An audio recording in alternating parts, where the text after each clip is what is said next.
Hello दोस्तों, नमस्कार। अभी की सबसे बड़ी खबर आ रही है, जहां पर पाकिस्तान में आतंकवादी संगठन टीटीपी के 2 कमांडर हुए गिरफ्तार, जिसके बाद पाकिस्तान के मंत्री ने भारत को लेकर उगल डाला जहर, भारत पर लगा दिए इनको पालने का आरोप। बताएंगे दोस्तों क्या कहा इस पाकिस्तानी मंत्री ने और क्या जवाब मिला है इसको, तो वही बताएंगे। नेपाल के फिर बिगड़े बोल, भारत के इन इलाकों को बताया अपना नक्शा भी कर दिया जारी, तो वहीं चाइना के साथ भी मिला लिया नेपाल ने हाथ। दोस्तों एक से एक बड़ी खबर आपको बताने वाले हैं, बताएंगे कैसे मोदी जी हम भारत के साथ अच्छे संबंध चाहते हैं। जम्मू कश्मीर पर पाकिस्तान के डिप्टी पीएम डार ने की भारत से रिक्वेस्ट। ऐसे में आप लोग आराम से वीडियो के अंत तक बने रहेगा और खबरों में आगे बढ़ने से पहले अपने देश भारत का और भारतीय सेना का पुरजोर समर्थन करते हैं तो वीडियो को लाइक करके चैनल को सब्सक्राइब करके बेल आइकन दबा के कमेंट में जय हिंद अवश्य कह दीजिएगा। बात करें पहली बड़ी खबर की, जहां पाकिस्तान में आतंकवादी संगठन टीटीपी के 2 कमांडर हुए गिरफ्तार। जी हां, पाकिस्तान के बलूचिस्तान में आतंकवादी संगठन तहरीक तालिबान पाकिस्तान यानी टीटीपी के 2 कुख्यात कमांडरों को गिरफ्तार किया गया है। दोनों आतंकवादियों की गिरफ्तारी संघीय कैबिनेट के ऑपरेशन आज़म-ए-इत्तेहकम को मंजूरी दिए जाने के एक दिन बाद हुई है। प्रांत के गृह मंत्री मीर जिया-उल्लाह लैंगोव ने आरोप लगाया है कि पाकिस्तान में जारी आतंकवादी गतिविधियों में पड़ोसी मुल्क भारत का हाथ है। जी हां दोस्तों, प्रांत के गृह मंत्री और मीर जिया-उल्लाह लैंगोव ने बुधवार को क्वेटा में आयोजित संवाददाता सम्मेलन में आतंकवादी संगठन तहरीक तालिबान पाकिस्तान के 2 कुख्यात कमांडरों नसरुल्लाह उर्फ मौलवी मंसूर और इंद्रीस उर्फ इरशाद को गिरफ्तार किए जाने की घोषणा की है। दोस्तों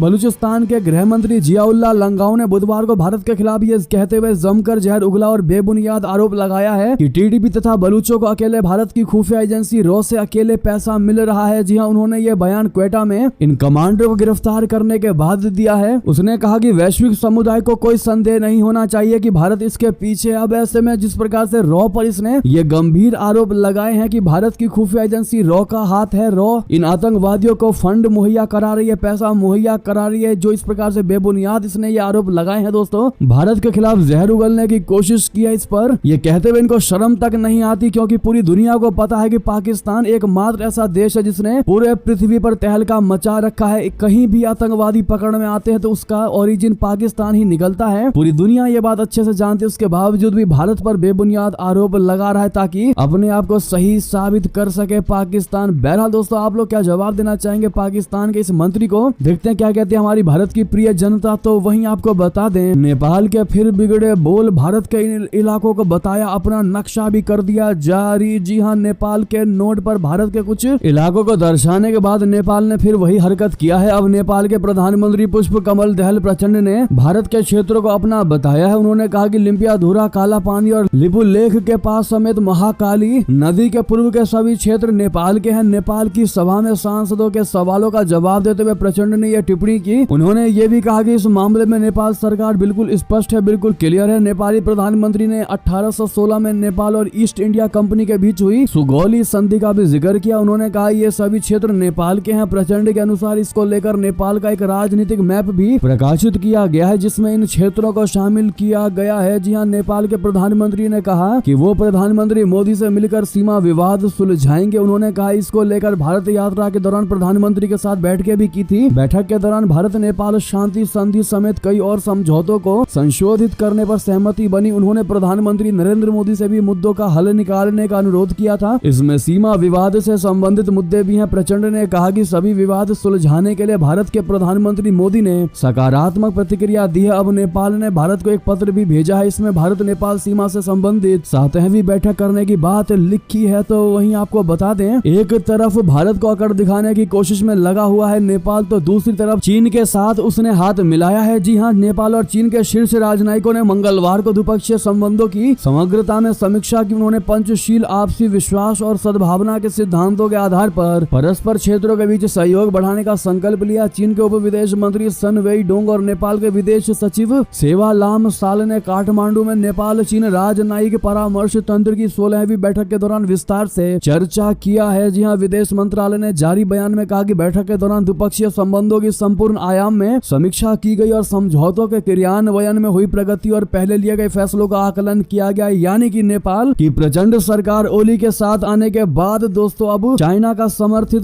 ज्यादा नजर आ रहा है और भारत के साथ में कहीं ना कहीं बैर करता नजर आ रहा है। जिस प्रकार से भारत के हिस्सों को अपना बता रहा है और चाइना के साथ हाथ मिला रहा है, इससे क्लियर दिखाई दे रहा है कि चीन के कब्जे में जाता दिखाई दे रही गई है नेपाल की पुलिस समर्थित सरकार। तो वहीं आपको बता दें, मोदी जी हम भारत के साथ अच्छे संबंध चाहते हैं। जी हां, जम्मू और कश्मीर पर बोले पाकिस्तान के डिप्टी पीएम इशाक डार। बता दें, भारत में तीसरी बार मोदी की सरकार बनने पर पाकिस्तान के सुर बदलने लगे हैं। अब पाकिस्तान के उप प्रधानमंत्री और विदेश मंत्री इशाक डार ने भारत को लेकर बड़ा बयान जारी किया है। उन्होंने कहा है कि अब दोनों देशों के बीच संबंधों को सुधारने का समय आ गया है। हम जम्मू कश्मीर विवाद का शांतिपूर्ण समाधान के साथ अच्छे संबंध चाहते हैं। दरअसल इशाक डार मंगलवार को institute of strategic studies Islamabad में एक सेमिनार को संबोधित कर रहे थे। इस दौरान ही उन्होंने ये बयान दिया। जी हां, पाकिस्तान मुस्लिम लीग नवाज के नेता ने कहा कि पाकिस्तान हमेशा अच्छे पड़ोसी संबंधों की मांग करता है। हमारे पूर्व में भारत के साथ संबंध ऐतिहासिक रूप से अशांत रहे हैं, लेकिन पाकिस्तान निरंतर शत्रुता में विश्वास नहीं रखता। पाकिस्तान कभी भी एक तरफा दृष्टिकोण या भारत की इच्छा को थोपने की कोशिश पर सहमति नहीं होगा। उन्होंने कहा, दिल्ली में बैठे एनडीए की सरकार से भी आग्रह किया कि अब मुद्दों पर गंभीरता से विचार करने का समय आ गया है। डार ने कहा कि पाकिस्तान दक्षिण एशिया में राजनीतिक स्थिरता बनाए रखने के लिए हर जरूरी कदम उठाएगा और भारत के किसी भी गैर विचारणीय दुस्साहस का प्रभावी और निर्णायक तरीके से जवाब देगा। यानी दोस्तों, एक तरीके से वह भारत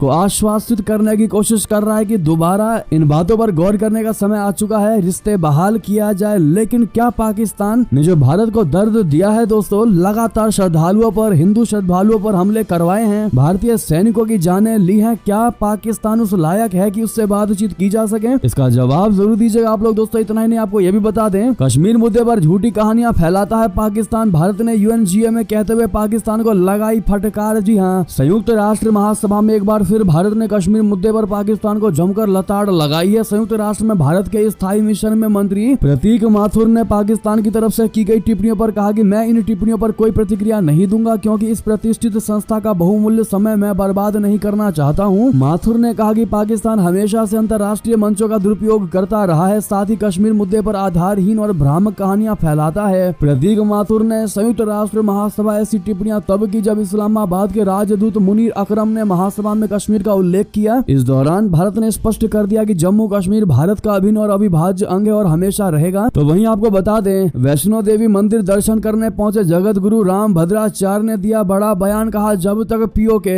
भारत में नहीं मिल जाता तब तक संघर्ष जारी रहेगा। जी हां, श्री राम जन्मभूमि में महत्वपूर्ण भूमिका निभाने वाले जगत गुरु राम भद्राचार्य ने पाकिस्तान के कब्जे वाले कश्मीर को लेकर बड़ा बयान दिया है। उन्होंने कहा कि जब तक गुलाम कश्मीर नहीं मिल जाता तब तक संघर्ष जारी रहेगा। वो मंगलवार 25 जून 2024 को वैष्णो देवी मंदिर दर्शन के लिए गए थे। यहाँ उन्होंने पूजा अर्चना की। इससे पहले कटरा में पत्रकारों से बात करते हुए उन्होंने पीओके को लेकर यह बयान दिया। जगत गुरु राम भद्राचार्य ने कहा कि जम्मू कश्मीर देश का मुकुट है। उन्होंने कहा कि जम्मू कश्मीर से अनुच्छेद 370 और 35 से खत्म किया गया, ये बहुत अच्छी बात है। अब जब तक गुलाम जम्मू कश्मीर नहीं मिल जाता तब तक संघर्ष जारी रहेगा। उन्होंने कहा कि वो 28 साल बाद मां वैष्णो देवी का दर्शन करने आए हैं। जगत गुरु राम भद्राचार्य ने कहा कि वो साल 1996 में मां के दर्शन के लिए जम्मू कश्मीर आए थे। मई में महंगाई को लेकर पीओके में हिंसक प्रदर्शन हुए, इसको लेकर डॉक्टर जयशंकर जी ने कहा कि पीओके हमेशा से भारत का हिस्सा था। हम सब वो कारण जानते हैं जिनकी वजह से वो अभी पाकिस्तान के कब्जे में है। वैसे में पीओके हासिल करने पर दोस्तों आपकी क्या निजी राय है बताना मत भूलिएगा। तो वहीं आपको बता दें, जब लोकसभा महासचिव ने शपथ ग्रहण के लिए पुकारा, श्री अमृतपाल कहकर नाम बता दें। 18वीं लोकसभा सत्र के तीसरे दिन बुधवार को स्पीकर चुनाव से पहले बचे हुए सांसदों ने शपथ लेनी थी। इन सांसदों में खालिस्तानी संगठन वारिस पंजाब के प्रमुख अमृतपाल सिंह भी शामिल थे। वो पंजाब की खडूर साहिब सीट से निर्दलीय चुनाव जीते हैं, लेकिन इस समय जेल में है। लेकिन इस बीच लोकसभा महासचिव ने सांसद पद की शपथ के लिए उसका नाम पुकारा। अमृतपाल सिंह असम की डिब्रूगढ़ जेल में बंद होने की वजह से संसद नहीं पहुंच पाए थे, लेकिन संसद के नियमों के तहत अमृतपाल सिंह का नाम भी लिया गया। लोकसभा महासचिव ने सबसे पहले जम्मू एवं कश्मीर से निर्दलीय जीतकर संसद पहुंचे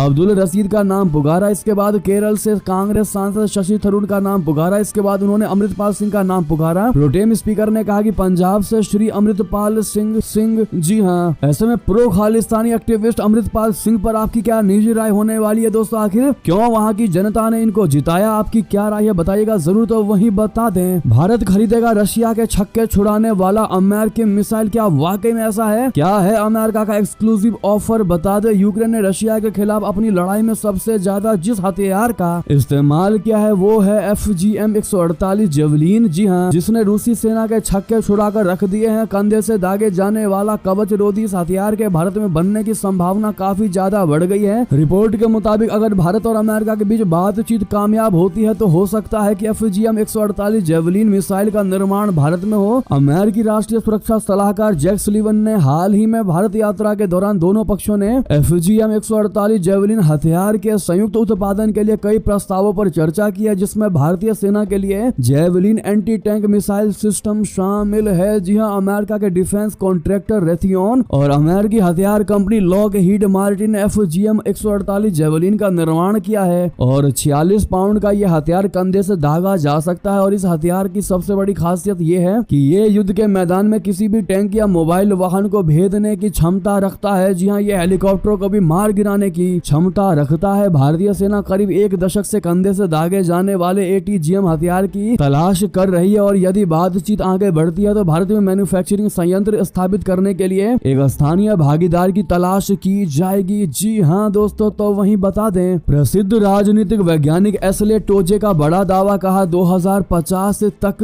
भारत दुनिया की सबसे बड़ी अर्थव्यवस्था होगा। जी हाँ, दूसरे नंबर पर किसका नाम लिया इन्होंने वो भी आपको बताते हैं। दरअसल नोबेल शांति पुरस्कार समिति यानी NPPC के उपनेता एसले टोजे ने फ्यूचर वॉच द दिल्ली में पहल इंडिया फाउंडेशन द्वारा इमर्जिंग वर्ल्ड ऑर्डर नाम से कार्यक्रम का आयोजन किया गया। प्रसिद्ध राजनीतिक वैज्ञानिक और अंतर्राष्ट्रीय संबंधों के विशेषज्ञ टोजे, जो कि वैश्विक राजनीतिक गतिशीलता के व्यवहारिक विश्लेषण के लिए जाने जाते हैं, उन्होंने कहा कि भारत एक बाजीगर बनने के लिए तैयार है। इस कार्यक्रम के दौरान एसले टोजे ने कहा कि वर्ष 2050 तक भारत दुनिया की सबसे बड़ी अर्थव्यवस्था बन जाएगा। इस मुकाम को हासिल करने के बाद चाइना, संयुक्त राज्य अमेरिका, इंडोनेशिया, फिलीपींस, ब्राजील और रशिया का स्थान आएगा। जी हाँ, उन्होंने सवाल किया कि भारत किस प्रकार की महान शक्ति होगा। यह विचार करने योग्य बात है, जिसका इन्होंने ये जवाब दिया दोस्तों, कहते हुए कि भारत सबसे बड़ी अर्थव्यवस्था बनेगा। तो वहीं बता दे, पंजाब के पठानकोट में दिखे 2 संदिग्ध आतंकवादी, हाई अलर्ट पर सुरक्षा एजेंसियां। जी हां, पंजाब के पठानकोट में एक ग्रामीण द्वारा संदिग्ध हथियारबंद लोगों को देखे जाने का दावा करने के बाद सुरक्षा बल हाई अलर्ट पर है। जी हां, पंजाब पुलिस के एक वरिष्ठ अधिकारी ने कहा कि सेना और सीमा सुरक्षा बल के साथ पंजाब पुलिस ने पठानकोट में व्यापक तलाशी अभियान चलाया है। अधिकारी ने कहा कि बमियाल इलाके में तलाशी अभियान चलाया जा रहा है। उप महानिरीक्षक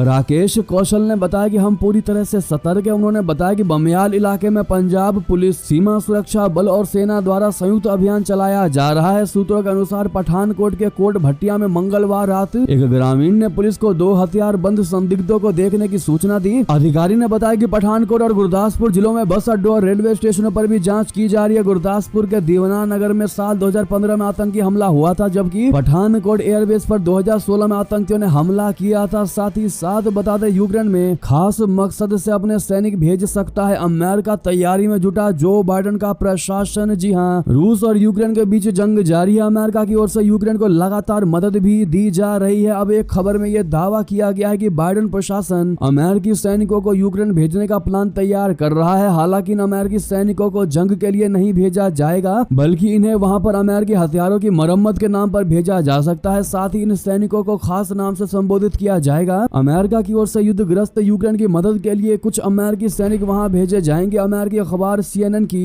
ओर से दावा किया गया है कि अमेरिकी सैनिक यूक्रेन में अमेरिकी हथियारों की मरम्मत के लिए आएंगे। ये अमेरिकी सैनिक कॉन्ट्रैक्टर के नाम पर यूक्रेन भेजे जाएंगे। तो वहीं आपको बता दें, भारत ने अपने लोगों के लिए जारी कर दी एडवाइजरी। प्रदर्शनकारियों ने केन्या की संसद में लगाई आग। हिंसा में 10 लोगों की मौत की खबर। जी हां, केन्या में टैक्स का बोझ बढ़ाए जाने से गुस्साए हजारों लोग मंगलवार को संसद परिसर में घुस गए। केन्या की संसद में घुसने की कोशिश कर रहे प्रदर्शनकारियों पर पुलिस ने गोलीबारी की, जिसमें 5 प्रदर्शनकारियों की मौत हो गई, दर्जनों घायल हो गए। प्रदर्शनकारियों ने संसद भवन के कुछ हिस्सों में आग लगा दी है। जिस समय प्रदर्शनकारियों ने केन्या की संसद के परिसर में घुसे सांसद कर बढ़ाने संबंधित विधेयक पर चर्चा कर रहे थे। इस बीच नैरोबी में प्रदर्शनकारियों और पुलिस से झड़प में 10 लोगों की मौत हुई। गोलीबारी में 50 लोग घायल भी हुए। अब इस हिंसा को लेकर भारत सरकार भी चिंतित है। केन्या के नैरोबी स्थित भारतीय उच्चायोग ने वहां पर मौजूद भारतीयों के लिए कुछ गाइडलाइंस जारी कर दी हैं, जो आप स्क्रीन पर देख पा रहे हैं दोस्तों। इंडिया इन केन्या नाम से ट्वीट किया गया है, जिसमें क्लियर कहा गया है कि केन्या में भारतीय नागरिकों के लिए सलाह। मौजूदा तनावपूर्ण स्थिति को देखते हुए केन्या में सभी भारतीयों को अत्यधिक सावधानी बरतने की सलाह दी जाती है। वहीं लोग बिना जरूरी काम के कहीं बाहर ना निकले। तो वहीं बता दें, तीस्ता नदी पर 3 देशों का ट्रायंगल। बांग्लादेश भारत की बातचीत में घुस पड़ा। चाइना आखिर क्यों है ये सुरक्षा पर खतरा? बता दें, भारत से एक टीम जल्द ही बांग्लादेश में तीस्ता नदी परियोजना पर बात करने के लिए ढाका जा सकती है। दोनों देश तीस्ता नदी पर लंबे समय से बात करते आए हैं। हालांकि इसमें बार बार रुकावट आती रही है। इस बार भी पश्चिम बंगाल की सीएम ममता बनर्जी नाराज है। उन्होंने इसका विरोध करते हुए कहा कि बंगाल को शामिल किए बगैर बांग्लादेश से ऐसा कोई समझौता नहीं हो सकता। दोस्तों, नदी पर पश्चिम बंगाल का विरोध सुनने पर लगता होगा कि तीस्ता नदी पश्चिम बंगाल और बांग्लादेश के बीच से होकर बहती है, लेकिन ये बात नहीं है। लगभग 400 किलोमीटर लंबी इस नदी की रेंज हिमालय के पोहुनरी पहाड़ से निकलती है, जो सिक्किम से सटा हुआ है। यहाँ से तीस्ता पश्चिम बंगाल से होते हुए बांग्लादेश चली जाती है, जहाँ आगे ब्रह्मपुत्र में मिल जाती है। नदी का 300 किलोमीटर से ज्यादा का बड़ा हिस्सा हमारे हिस्से में बहता है, यानी भारत के हिस्से में बहता है, जबकि 100 किलोमीटर से कुछ कम हिस्सा बांग्लादेश में है। शनिवार को प्रधानमंत्री नरेंद्र मोदी और बांग्लादेश पीएम शेख हसीना के बीच मुलाकात में कई करार हुए, कई समझौते हुए। इसमें तीस्ता नदी भी एक था। तीस्ता रिवर कंजर्वेशन प्रोजेक्ट के तहत भारत से एक तकनीकी टीम बांग्लादेश जाएगी, जहां स्टडी के बाद कई चीजें तय होंगी। इसमें नदी के जल का मैनेजमेंट और उसके संरक्षण के लिए, प्रिजर्वेशन के लिए इंफ्रास्ट्रक्चर बनाना शामिल है। ये योजना अच्छी खासी खर्चीली हो सकती है। तो दूसरी तरफ चाइना भी इसमें दिलचस्पी दिखा रहा है। यहाँ तक कि हसीना अगले महीने वहाँ का दौरा भी करने जा रही है चाइना का, ताकि प्रोजेक्ट पर बात किया जा सके। दरअसल चीन ने बांग्लादेश को लुभावना प्रपोजल दिया हुआ है कि वो इस प्रोजेक्ट के कुल खर्च का 15% खुद वहन करेगा, जबकि बाकी खर्च